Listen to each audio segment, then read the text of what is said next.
Hi friends, I have a super fun book for you today about a living thing. It is called Give Bees a Chance. So remember we read a book about spiders a long time ago, about giving spiders a chance, or I'm really trying to like spiders. This is by the same author. And so now we're going to read all about why we should give bees a chance. Words and Pictures by Bethany Barton. Let's get started. This is my best buddy Edgar. We love all of the same things, like board games and dinosaurs, strawberries and honey, and of course, bees. Except that I don't really like bees. Sure you do. Didn't I tell you there are about 25,000 different kinds of bees to love? European honeybee, leafcutter bee, squash bee, mining bee, southeastern blueberry bee, eastern carpenter bee, yellow-faced bee, horn-faced bee, cellophane bee, metallic green bee, wool carder bee, sweat bee, common bumblebee, cuckoo bee, maybe. And then I told you all about the 3 types of honeybees. So the 3 types of honeybees are queens, drones, and worker bees. Get them away from me! Blow gently on the bees to make them scatter. Ready? Woo, thanks. Like I was saying, I don't like bees. But why? Mostly because of their stingers and attached venom sacs, which are the cause of painful bee stings, the part that you told me last week. So last Sunday, Edgar, brave tears, super mean bee, stinger, ouch, so he got stung by a bee. But that was just one bee. Couldn't you still give bees a chance? Maybe I just need to remind you how weird and cool a honeybee's body is. They have 5 eyes. 3 tiny, simple one-lens eyes called ocelli, and then 2 large compound eyes with thousands of lenses. So see the little circles in the picture? Those are the thousands of lenses. They have 2 stomachs. So one is for turning nectar into honey, and the other one is for digesting or eating the nectar. 4 wings that lock together for flying, and then they come apart easily for storage.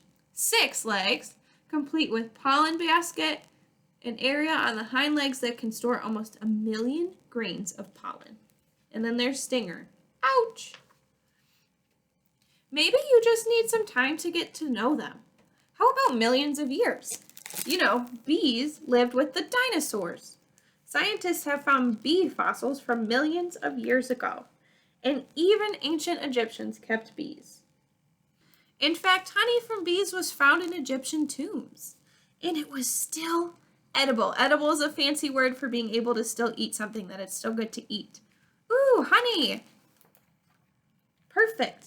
Maybe you just need some honey. Bees make honey. Why are you telling me all this stuff? So you'll give bees a chance. Once you learn how great they are, you're bound to fall in love with them. Check out how honey is made. A bee gathers nectar from flowers. Nectar goes into the special honey stomach.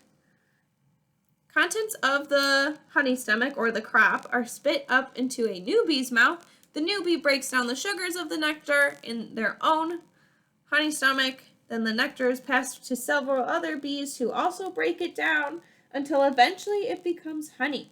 Then the honey gets barfed into the honeycomb cells and fanned by the wings of bees to evaporate moisture. Lastly, it's sealed with beeswax to keep it safe until it's eaten. Did you say barf? Just 1 pound of honey takes 2 million flowers and thousands of bees to create. Too many bees! Blow gently on the bees to make them scatter. Ready? It looks like I haven't convinced you just yet. Nope, because they're all going to sting me. Oh well, bees do sting sometimes, but not because they're mean. Stinger stories. Bees only sting to defend themselves. You look delicious. Back off. Or to avoid getting squished or smashed. In fact, many bees lose their stinger after attacking, which is sort of like your hand disappearing if you pinch your sister. Also, What are you wearing? Bee armor. That's not going to work. It was designed for dragons. I think it can handle bees. Well, there is a kind of armor that beekeepers wear, but it looks quite a bit different. It allows them to collect honey and beeswax without getting stung by startled bees. So they have a veil that protects their eyes and their neck, and then the white color of their armor helps bees feel calmer. It's not as scary.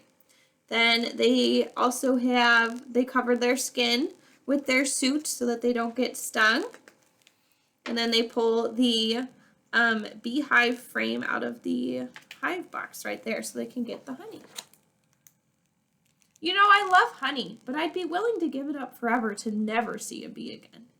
But giving up bees means giving up so much more than honey. Some scientists say bees are responsible for a third of all the fruits and vegetables we eat. Bees have a big impact on the food chain. You see, in order for plants to grow fruits and vegetables, they need the right ingredients. They need sun, water, and pollen. A major ingredient they need is pollen. But since flowers can't move, they can't always get pollen from each other. I want to make a strawberry. Throw me some pollen. I don't have arms. That's where bees fly in. A bee's fuzzy body catches pollen from flowers. Pollen falls into the next flower the bee visits. They act as a pollen delivery service, helping give flowers the ingredients they need. So bees help flowers meet their basic needs.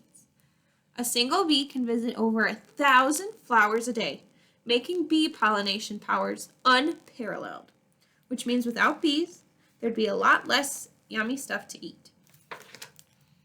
And bees are disappearing in large numbers.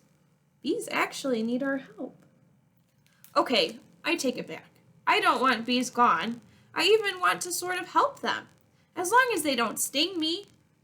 Planting bee-friendly flowers is a great way to help the bee population. Won't that just attract more bees? Hopefully, yes. But just approach a bee like you would a dog you don't know. Don't get too close and don't try to touch it. Unless you're a flower, it should lose interest and fly away. And if more people like you give bees a chance, they might just have, well, a chance to make the world a sweeter place. Now, have I told you how much I love bears? The end, friends. Did you like that book? I like that book. So we learned today that bees are actually super important. They may seem a little bit scary because they do sting sometimes. But like we learned in our book, they only sting when they're trying to protect themselves from getting squished or smashed or if they're in danger. So bees are actually super helpful. Thank you for reading with me today, friends. I look forward to the next time we get to read together soon. Bye!